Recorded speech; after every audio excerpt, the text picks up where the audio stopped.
Okay, so you mentioned the advertisements, the sales, wine sales, and now you also have the Vivino Premium. When did that start? We launched that mid last year, mid Hmm. 2023, and it's going really well. We have around 80,000 paying at this point, Oh, which we wow. think is pretty impressive. We're only like, not a year in, but like 8 9 months in or something. So we're very happy with that. Wow, that's great. And what is the price of the Five euros a month or 50 euros a year, Okay. which is nothing Yeah. compared to how much wine people spend on wine, obviously. Yeah, so that's the good part of the wine industry, Totally. that it is quite a high margin market, and there are some quite high prices that people are used to, Yeah, and all these services can it's not a huge problem to ask for a price. And obviously, besides wines being quite expensive, there are a huge culture of wine magazines, subscriptions, and everything. So totally. people are, I People think, are I willing think to are, pay, right? yeah, for great information And on they would wine. never admit that it's expensive. They would say it costs a lot of money, but it's not expensive. Yeah, yeah, of course. I totally agree.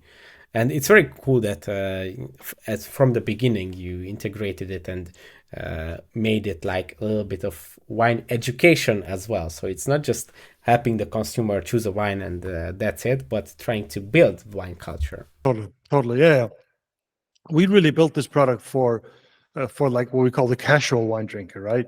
Not someone who has 10 books on the shelf already, but rather someone who needs sort of more quick information and just to understand it better. And that's the group we really want to help. Of course, but I think at this point maybe the like wine professionals Oh, they use it can, too now. They might not admit yeah, it, but they do. of course, of course.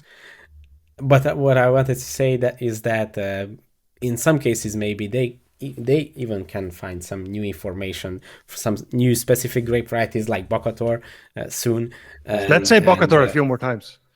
yeah, yeah, to increase. Maybe some of your researchers is already Yes, yeah, they're looking researching at it and now, probably. exactly, exactly. So for these very specific niche things, I think even professionals can look it up.